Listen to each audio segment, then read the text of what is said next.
우리의 소망 불타오르네.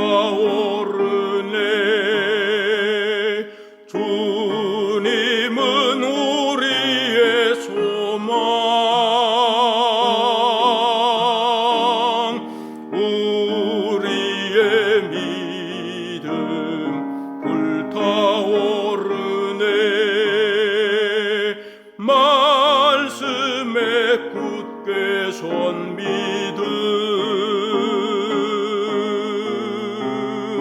나은 때가 없으리. 주님 다시 오시리. 깨어 노래하여라. 할렐루야. 왕의 왕, 우리의 소망 불타오르네. 재림은 우리의 소망.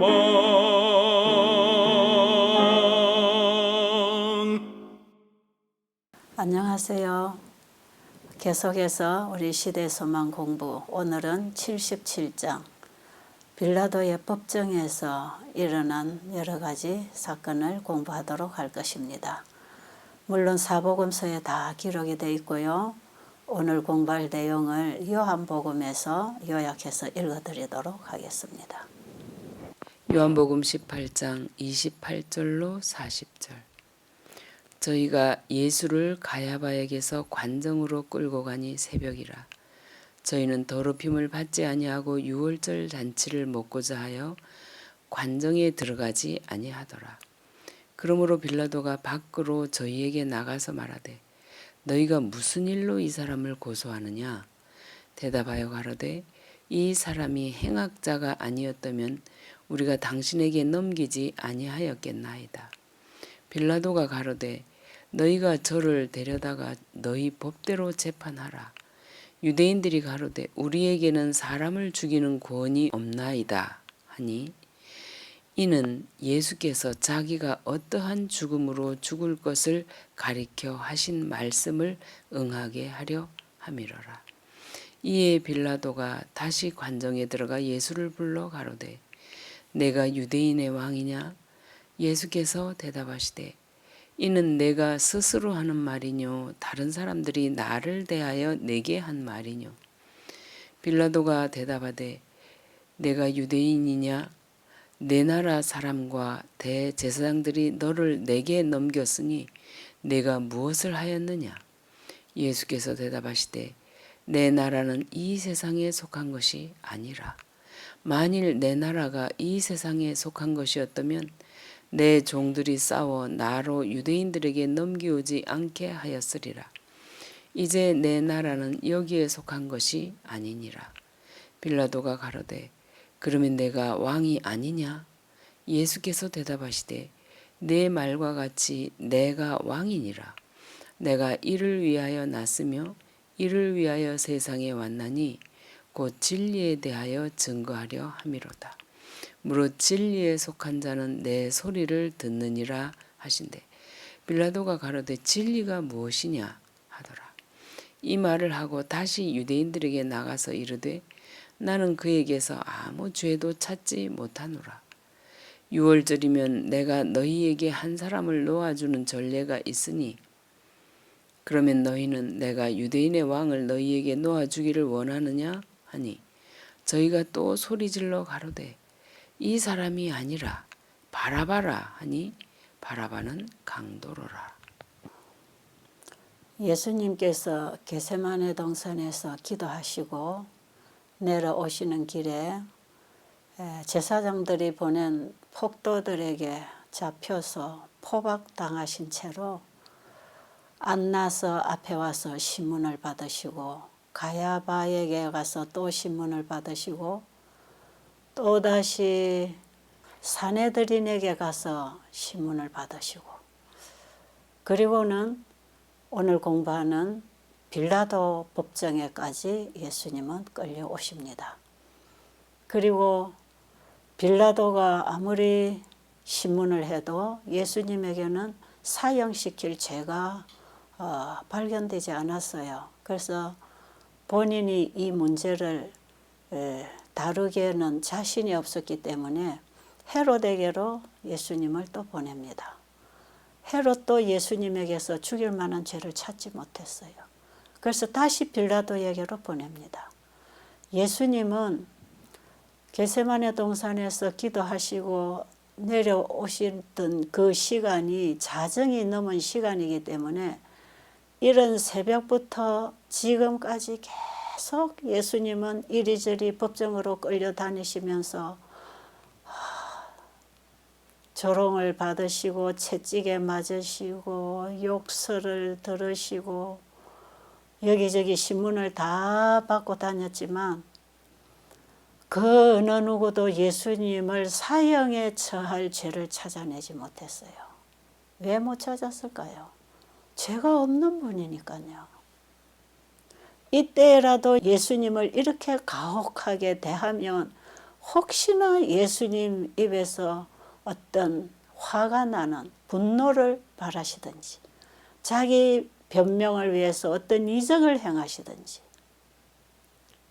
뭔가 예수님이 이 자리에서 죄를 짓도록 하기 위해서 사탄은 강렬하게 예수님을 조롱하고 때리고 사람으로서는 절대로 할 수 없는 그런 악한 짓을 많이 했지요. 제사장들이 세운 이 폭도들로 인해서 예수님은 고생을 많이 하셨습니다. 그 사내들인 앞에서 예수님이 참남죄라고 하는 제목이 딱 내려왔을 때에 그 폭도들은 예수님을 찢어 죽이려고까지 덤벼들었다 그랬잖아요. 그때 로마 군인들이 막지 않았더라면 예수님 그때 갈기갈기 찢겨 죽었을 것이다. 이렇게 기록이 되어 있어요. 그 정도로 악하게 악랄하게 예수님에게 다 되도록 공격했습니다. 그리고 빌라도와 헤롯 앞에 가서 신문을 받으실 때에도 예수님은 자기 자신이 죄 없는 것을 변명하기 위해서 아무 일도 하지 않으셨어요. 예수님은 죄가 없는 분이었어요. 근데 결국 예수님은 십자가 사형장으로 끌려가십니다. 왜 그렇게 됐을까요? 예수님이 십자가에 죽으신 것은 우리가 죄로 인해서 죽어야 할 그 죽음의 죄를 예수님이 다 담당하셨기 때문에 예수님이 십자가형을 받으신 것이에요. 그래서 예수님을 십자가에 못 박은 것은 로마 군병들도 아니고 유대 제사장들도 아니고 우리의 죄가 예수님을 십자가에 못 박은 것이에요. 자, 그러면 오늘 우리는 이제 빌라도의 법정에서 어떤 일이 일어나는지 보겠습니다. 자, 예수님께서는 죄수처럼 완전히 포박되어 가지고 빌라도의 법정에 서셨지요. 혹시나 예수님이 포박을 풀고 도망을 갈까 봐 감시하는 폭군들이 예수님 주변에 둘러섰어요. 그리고 많은 구경꾼들이 모였습니다. 출입문 바깥에는 사내들인의 재판관들, 그리고 제사장들, 관원들, 그리고 장로들과 폭도들이 서 있었습니다. 예수님을 정죄한 사내들인은 빌라도에게 선고를 확인받아서 집행을 하기 위해서 빌라도의 법정으로 예수님을 끌고 갔던 것이에요. 그런데 유대인의 관리들은 빌라도의 법정 안에 들어가려고 하지 않았어요.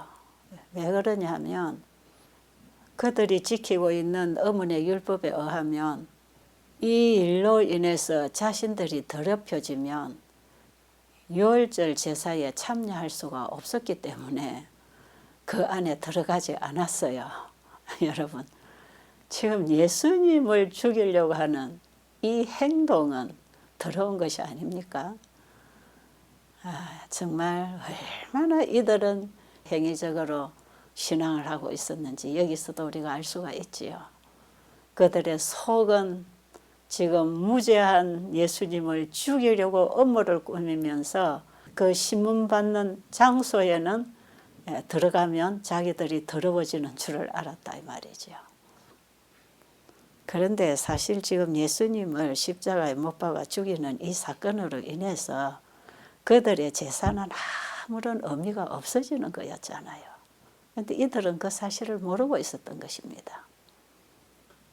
지금 예수님이 빌라도의 법정에 끌려오셨을 이 시간은 지금 한참 잠자고 있는 이런 새벽 시간이에요. 그런데 갑자기 어떤 사건이 생겼다고 해가지고 잠자리에 있는 빌라도를 불러냈어요. 그러니까 빌라도는 상당히 짜증이 났죠. 또 이 사람들이 무슨 건을 만들어 와가지고 또 재판을 하라고 하나, 그런 짜증이 생겼기 때문에 빨리 나가서 이 사건을 끝내주고 들어와야 되겠다 생각을 하고는 아주 짜증스럽게 일어났습니다. 그런 마음으로 빌라도가 잠에서 깨어 나왔기 때문에 예수님을 고소하는 사람들을 쳐다보고 그 다음에 그 죄수를 아주 날카로운 시선으로 바라봤어요. 그런데 빌라도는 예수님을 쳐다보는 순간에 놀랐습니다. 지금까지 빌라도 앞에 끌려온 죄수들의 모습에서 절대로 보지 못했던 선량하고 고상한 그 이미지, 그분에게서 풍겨나오는 그 어떤 하늘의 분위기가 있었기 때문에 빌라도는 예전의 죄수들을 보는 것 같은 그런 마음이 사라졌어요. 빌라도는 예수님의 표정에서 완고하거나 반항하거나 도전적이거나 어떤 범죄 행위를 할 만한 그런 모습을 전혀 그분의 인상에서 찾아볼 수가 없었어요. 그분의 모습은 너무나 온화하고 평온했습니다. 그랬기 때문에 빌라도 마음에 있는 선한 양심이 일깨워져서 예수님에게 어떤 동정심과 관심을 가지게 됐어요. 그리고 이분이 그 나사렛 예수라는 걸 알았을 때에는 이분이 행한 모든 일들을 들어 소문을 들어서 알고 있었어요. 그리고 빌라도는 자기 아내에게서 예수님이 다니시면서 병자를 고치시고 죽은 자를 살리시고 선한 일을 많이 하고 계시는 분이라는 이런 소식을 간간히 아내를 통해 들었어요.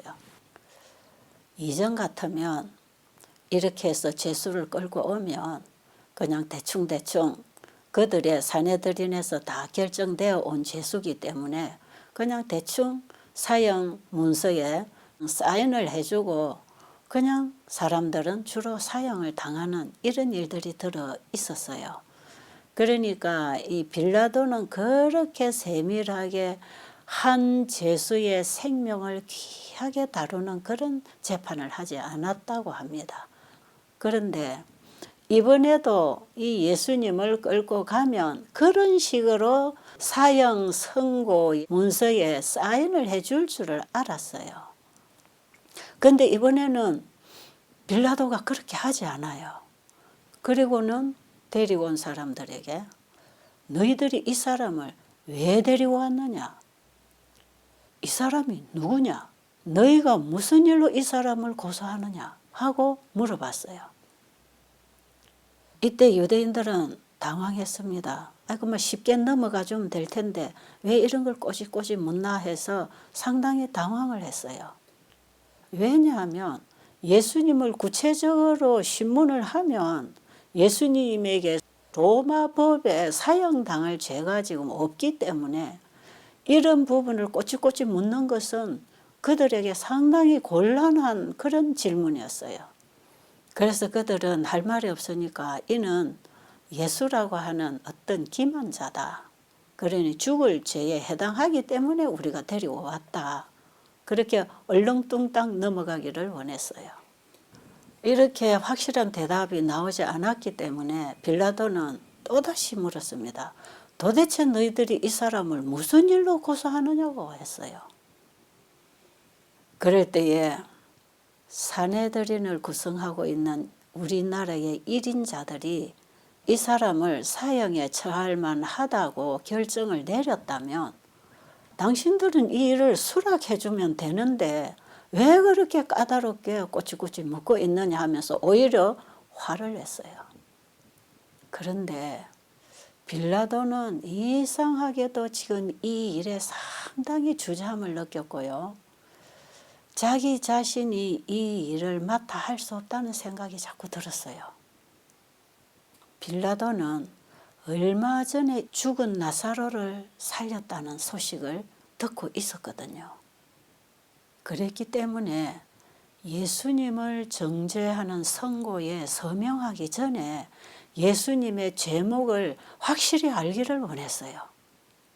그러면서 빌라도는 너희들의 재판으로도 충분하다면 너희들은 이 죄수를 왜 내게 데려왔느냐? 너희 법대로 너희들이 재판해라 그랬어요. 그때 그들은 말하기를 이미 우리는 이 죄인에게 선고를 내렸지만 그 정죄를 효력 있게 하기 위해서는 빌라도의 선고를 받아야 되기 때문에 데리고 왔다고 얘기했어요. 그때 빌라도는 그러면 너희들이 내린 선고가 뭐냐 그랬어요. 이 사람에게 내린 선고는 사형 선고인데 이 사형 선고는 로마 법에 의해서 사형을 시켜야 되기 때문에 우리가 데리고 왔다. 그러면서 우리가 이 사람의 죄에 대해서 다 선고를 내려놓은 거니까 당신은 여기에 서명만 해주면 그 뒷책임은 우리가 다 질 테니까 복잡하게 생각하지 말라고 그러면서 이 일을 급히 해주기를 바랬어요. 근데 사실 이 빌라도는요 평상시에는 상당히 심지가 약한 사람이고 그냥 이렇게 우겨대면 그냥 사인해 줄 수 있는 그런 사람이었어요.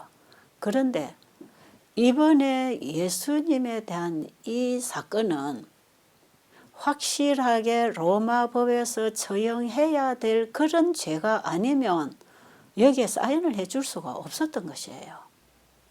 이때의 제사장들은 상당한 궁지에 빠졌습니다.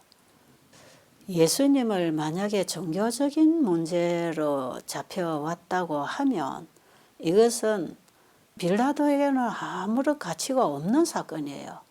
그렇기 때문에 국가의 반역죄라든지 어떤 공법에 위배되는 이런 제목이 나와야 되는 것이에요. 그러니까 이 사람들이 한 가지 생각을 했던 것이에요. 빨리 거짓 증인을 사가지고 빌라도 앞에서 지금 이런 거짓 증언을 합니다. 시대소망 726페이지 오늘 우리가 공부하는 장에 나오는 내용이지요. 우리가 이 사람을 보니까 우리 백성들을 미혹하고 있다. 그리고 가이사에게 세바치는 것을 금하고 있다. 그리고 자칭 왕이라고 하면서 나는 그리스도라고 한다. 이런 세 가지 터무니없는 말을 만들어내 가지고 이제 거짓 증언을 하는 것이에요. 사실 세금을 가이사에게 바치지 말라고 하는 것은 국가에 대한 반역 행위이기 때문에 이것은 반역죄로 몰릴 수가 있는 것 아니겠어요? 그러나 빌라도는 이들의 목적이 뭔지를 다 지금 간파했어요. 빌라도는 지금 자기 앞에 서 있는 이 죄수가 로마 정부를 전복하려고 하는 그런 업무를 꾸미지 않았다는 것을 다 알고 있었어요. 지금 이들이 고소하고 있는 이 거짓 증언하고 예수님의 모습에서 풍겨 나오는 그 모습은 전혀 맞지를 않았어요. 그래서 빌라도는 예수님을 향해서 질문합니다. 확인을 하는 거죠. 네가 유대인의 왕이냐 그랬어요. 그때 예수님께서는 내 말이 옳도다. 내가 왕이다 그랬어요. 예수님이 자신의 신분에 대해서 이렇게 말씀하실 때는 예수님의 인성을 통해서 신성의 빛이 비쳤다 그랬어요. 언제든지 예수님은 자신의 신성을 밝힐 때에는 그분의 모습 속에 빛이 났다고 계속 기록되어 있지요. 우리가 지금까지 공부하면서 계속 봤지 않습니까? 지금도 자신이 누구라는 걸 확실하게 밝혀야 될 때는 자신의 신성의 영광의 빛이 나왔다 이 말이에요. 예수님이 내가 왕이라고 하는 이 말씀을 하셨을 때에 제사장들과 폭도들은 봐라, 이제는 우리에게는 가이사 외에는 왕이 없는데 이 사람이 왕이라고 했으니까 사형에 처할 만한 죄목이 되지 않느냐. 그러니 빨리 이 사람을 처형하도록 하라. 뭐 그러면서 바깥에서 막 고함을 지르고 떠들고 막 아수라장이 되면서 예수님을 빨리 죽일 분위기로 몰아갔어요. 이 광경을 바라본 빌라도는 너무 당황했어요. 그래서 예수님에게 너는 아무 대답이 없느냐? 지금 저들이 너를 얼마나 많은 일로 고소를 하고 있는지 네가 모르느냐? 이렇게 물었지만 예수님께서는 많은 구경꾼들 앞에 서셔서 이런 고소를 당하시고 이런 일이 벌어지고 있지만 말씀 한마디 안 하셨어요. 빌라도는 이러한 예수님의 태도를 보고 놀랐어요. 이 사람은 도대체 자기 생명을 구할 생각이 없어서 이렇게 가만히 당하고 있는가? 이렇게 심한 모욕과 조롱을 당해도 예수님이 가만히 계시는 것을 보면서 이 사람과 저들과는 상당한 차이가 있구나. 그러면서 점점 빌라도는 예수님 편에 관심이 가기 시작했어요. 그리고 빌라도는 예수님을 자기 곁으로 가까이 불러서 다시 물어봤어요. 네가 정말 유대인의 왕이냐? 하고 물어봤어요. 그때에 예수님은 이 빌라도의 질문에 직접적으로 대답을 하시기보다는 빌라도가 관심 있게 이 질문을 하는 모습을 보면서 빌라도의 마음에 어떤 성령의 강력한 감화와 빛이 임하고 있다는 것을 알았어요. 그래서 예수님은 다시 물었어요. 네가 지금 이런 말을 하는 것이 네 스스로 느껴져서 이런 말을 하느냐, 아니면 제사장들의 고소 때문에 물어보느냐, 이 질문을 예수님이 하셨어요. 이 예수님의 질문의 의미가 뭔지를 빌라도는 깨달았어요. 빌라도의 가슴에서 일어나고 있는 어떤 변화를 예수님이 아시고 질문하신다는 걸 알았지만 빌라도는 자기 한쪽 마음에서 자만심이 일어났기 때문에 솔직한 자기 심정을 고백하려고 하지 않았어요. 그러면서 다시 예수님에게 질문을 하는 거예요. 네가 유대인이냐? 네 나라 사람과 대제사장들이 너를 내게로 넘겼으니 도대체 너는 뭘 하는 사람이냐? 하고 질문을 했지요. 이때에 오늘 우리 공부하는 장에서는 이렇게 기록하고 있습니다. 빌라도는 이 황금 같은 시간을 놓쳐버렸다 그랬어요. 예수님께서는 지금 이 법정에까지 끌려오셔서 이 로마 총독인 빌라도에게 그가 예수님을 시인함으로써 이 영혼에게 구원의 빛이 임하기를 원했어요. 그랬는데 빌라도는 그 구원받을 만한 찰나에 자만이 일어나서 엉뚱한 소리를 지금 하고 있단 말이에요. 그래서 예수님께서는 내가 이 세상의 보좌를 구하고 있지 않다는 것을 깨닫게 해주기 위해서 내 나라는 이 세상에 속한 것이 아니라고 말씀하시는 것입니다. 만일 내 나라가 이 세상에 속한 것이었다면 이미 내 종들이 싸워 이겨서 나를 유대인에게 넘겨주는 일도 없었을 것이다.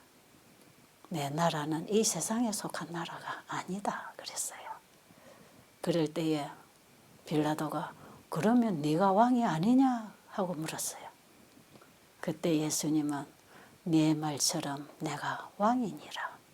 내가 이를 위하여 났으며 이를 위하여 세상에 왔느니라. 여러분, 이 말씀은 굉장한 말씀이지요. 예수님의 신분이 뭔지를 확실하게 지금 밝히고 계시는 말씀이지요. 예수님이 이 땅에 태어나신 이유가 바로 영원한 왕권을 회복하기 위해서 오신 것이거든요.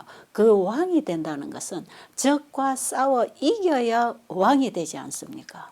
예수님은 이 땅에 사단과 싸워 이겨서 승리하심으로 이 나라를 영원히 회복해 주실 영원한 왕으로서 그 왕이 되려고 예수님이 이 땅에 오셨단 말이에요. 그 왕은 이 세상이 주는 왕이 아니고 영원한 하늘을 다스릴 하나님이신 왕인 것을 예수님이 지금 말씀하고 계시는 것이에요.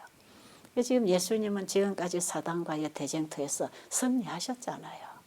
그리고 이제는 그 왕위를 회복받기 위해서 예수님은 십자가에 우리 죄인들의 제물로서 희생을 치르시기 위해서 가시려고 하는 길에 이들은 예수님을 잡아 없애기 위해서 또는 예수님이 한마디라도 범행을 하도록 하기 위해서 지금 모진 고문과 신문과 채찍과 조롱을 하고 있지만 예수님은 십자가에서 다 이루었다 하실 때까지 끝까지 승리하심으로 영원한 왕의 왕이 되실 것입니다. 그 왕위를 회복하기 위해서 예수님은 이 땅에 오셨단 말이에요. 이 깊고 높은 이 진리를 빌라도가 깨닫기를 예수님은 원하셨어요. 사실 빌라도는 이 진리를 알고자 하는 열망이 있었어요. 그랬기 때문에 빌라도의 마음은 엇갈리는 것입니다. 빌라도는 자기가 차지하고 있는 이 위치와 예수님이 말씀하시는 그 진리를 양편에 두고 이 진리를 알고 싶은 마음이 있었지만 한편으로는 자기가 이 진리를 받아들이게 되면 자기의 위치가 위태로워진다는 것도 알았어요. 그래서 진리가 무엇이냐고 질문은 했지만 그 다음에 예수님의 대답을 듣기 위해서 기다릴 시간이 없었고 저 바깥에서는 큰 소리로 고함을 치면서 왜 이 일을 신속하게 진행을 안 하고 그렇게 머뭇거리고 있느냐고 야단 법석이 일어났기 때문에 빌라도는 다시 밖으로 나옵니다. 그리고 빌라도는 그들에게 가서 나는 이 사람에게서 아무 죄도 찾지 못하였노라고 말했어요. 지금 한 이방인 재판장의 입에서 나온 이 말은요. 유대 지도자들의 그 양심을 강하게 견책하는 말이었어요. 그리고 유대 지도자들과 제사장들과 관원들이 빌라도의 입에서 이 말이 나오는 걸 보고 실망했어요.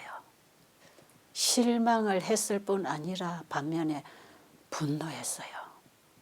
그들은 오늘 이 자리를 만들기 위해서 그동안에 얼마나 많은 음모를 꾸미고 일을 시도했습니까? 근데 이제 결국 이 자리에 왔는데 지금 이 로마 총독이 예수님에게 정죄 선고를 하지 않게 됐다 이 말이에요.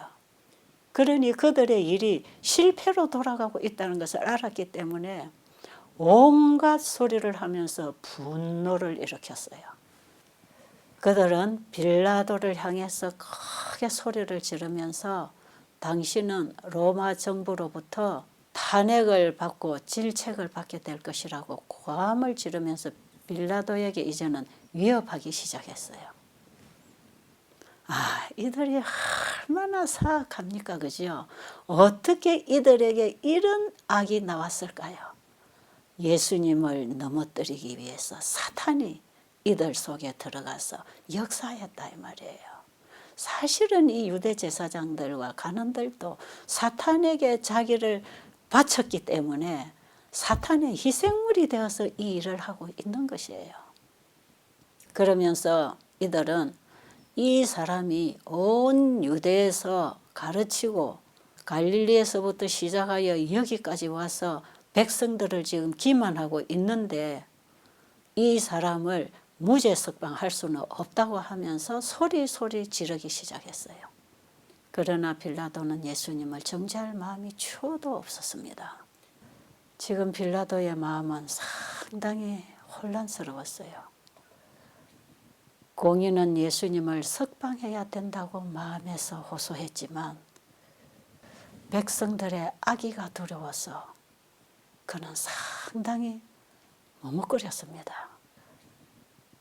자기가 만약에 예수님의 사형 선고를 거절하면 폭동이 일어날 것을 알았기 때문에 자기의 신병과 지위에 두려움을 느꼈어요.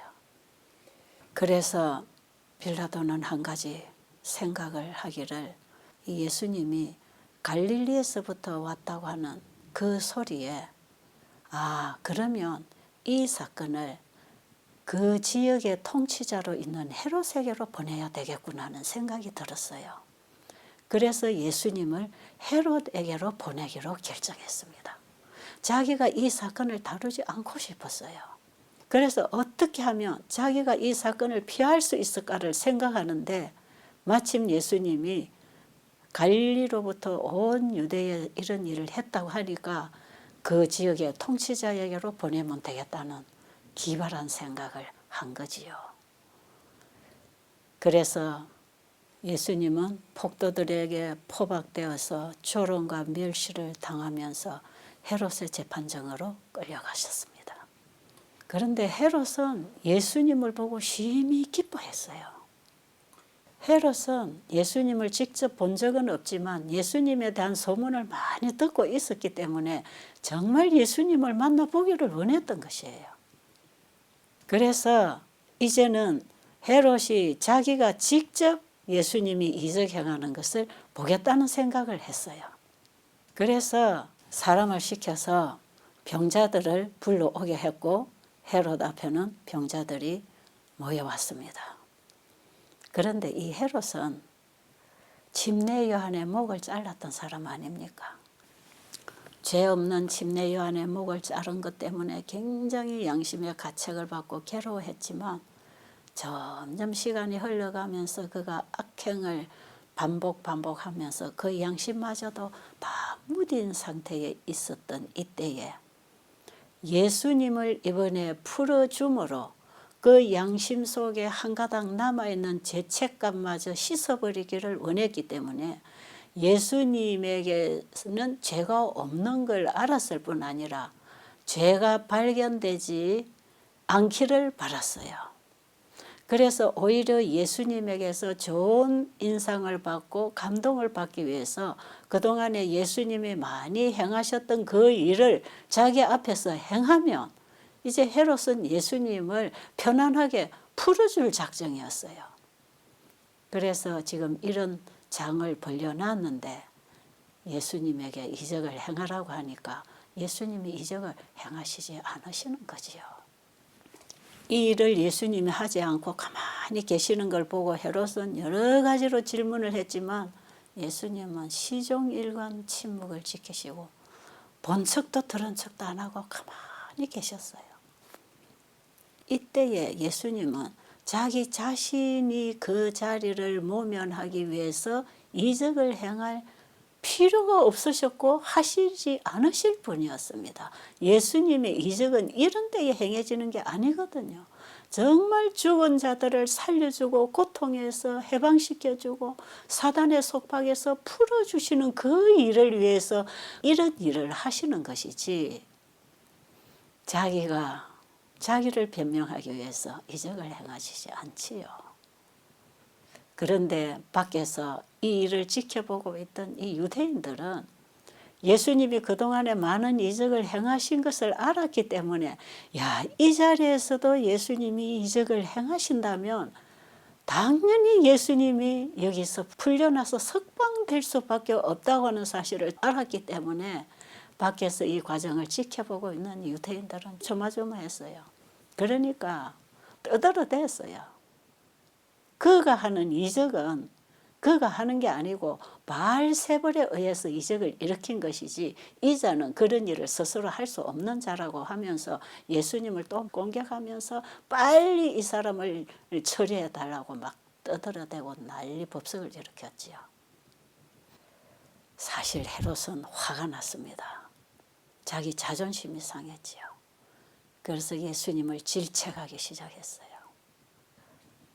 그때도 예수님의 모습 속에서는 그 인성을 통해서 신성이 나타나는 것을 보게 됐어요. 마지막으로 헤롯의 마음에 자비의 광선이 비치고 있었어요. 예수님은 그 자리에서도 헤롯을 회개시키고 하나님 앞으로 돌아오도록 일하셨어요.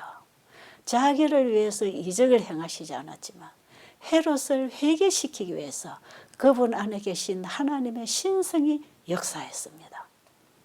이런 예수님을 보는 헤롯은 하나님의 보좌에 앉아있는 왕자를 보는 것처럼 보였어요. 그랬기 때문에 이렇게 완고하고 양심이 무뎌졌던 이 헤롯마저도 예수님을 정죄할 수가 없었어요.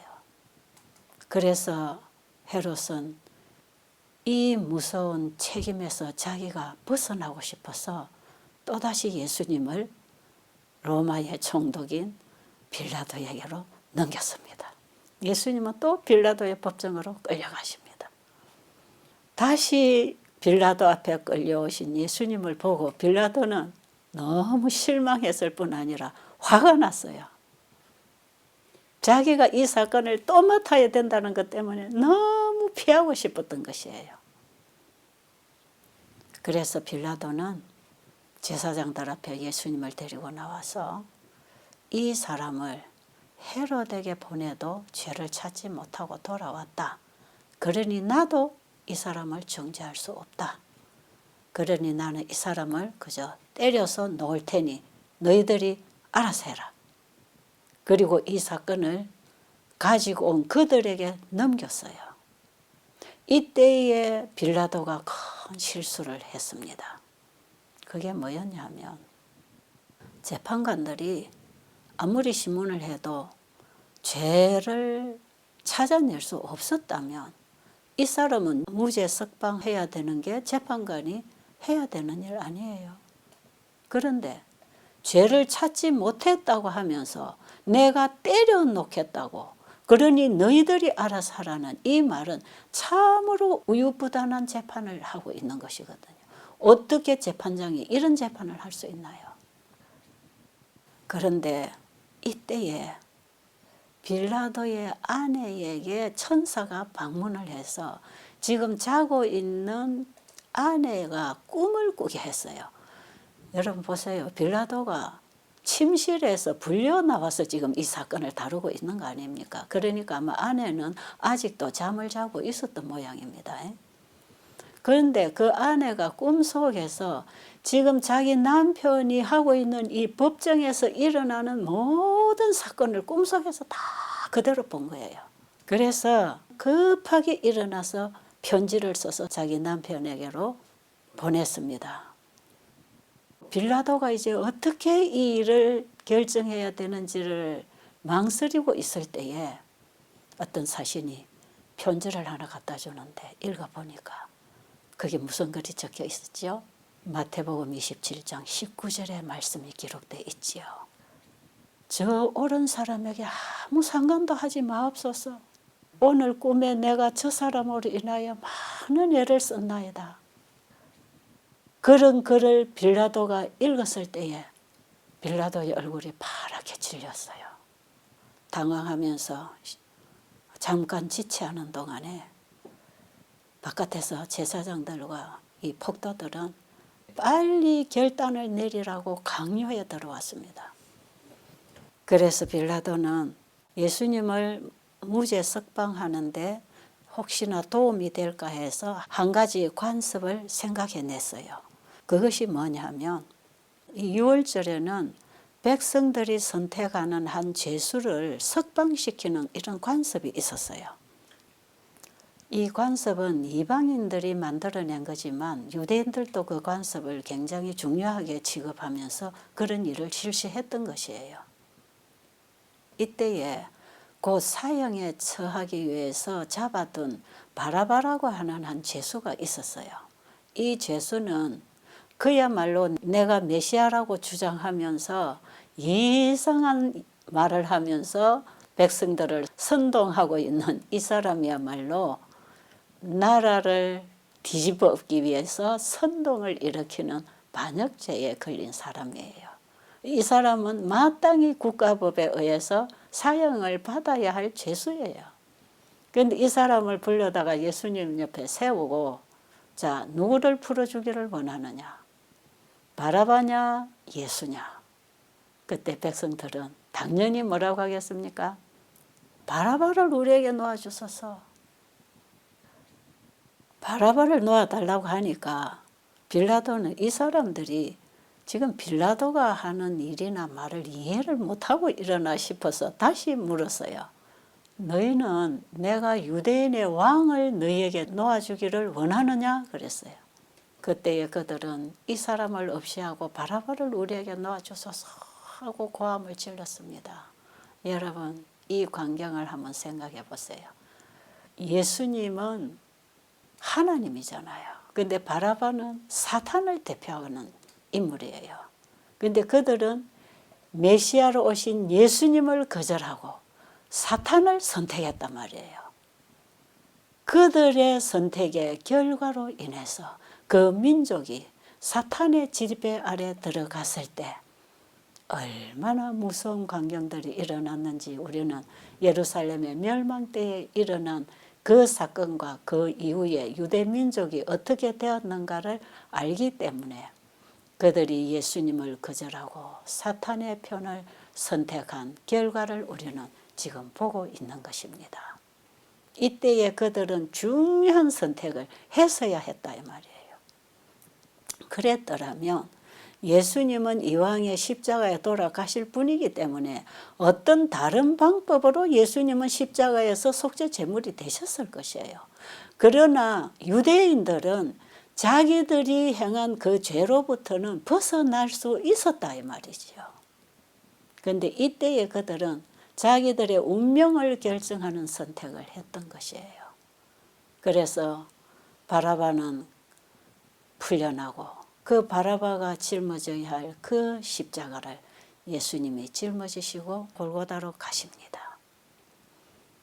빌라도는 이 사건에 대해서 굉장히 무서워하면서 조심스럽게 이 일을 처리했지만 결국 그가 두려워하던 그 일이 예수님이 십자가에 돌아가시고 얼마 있지 않아 본인에게 다 돌아왔어요. 관직에서 쫓겨나고 그의 명예는 박탈당했어요. 그리고 양심의 가책과 마음의 고통으로 앓고 있다가 예수님이 십자가에 달려 돌아가신 이후에 얼마 있지 않아서 그도 죽었어요. 정말 그가 예수님의 사건에 있어서 공의로운 재판을 했더라면 예수님은 십자가에 돌아가셔서 그분의 사명을 완수하실 것이었지만 빌라도도 이런 불행한 결과는 당하지 않았을 것 아니겠습니까?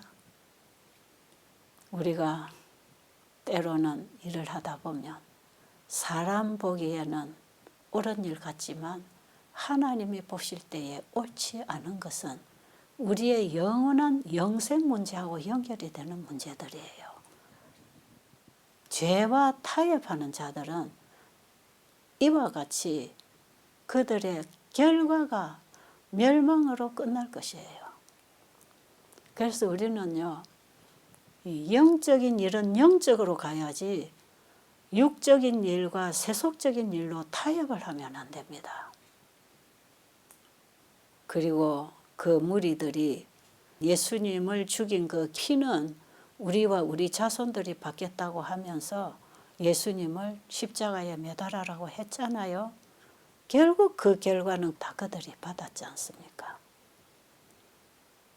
우리는 보이지 않는 하나님을 무시하지 말고 그분을 우리에게 보여주신 확실한 증거들을 통해서 하나님을 믿는 믿음 가운데 살아야 되겠어요.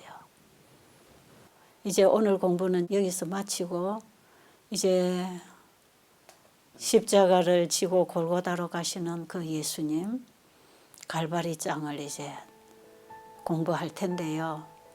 이 갈바리 장은 여러분들이 미리 좀 깊이 읽으시고 금식하면서 읽으시고 깨달으시고 이 공부에 임해 주시기 바랍니다.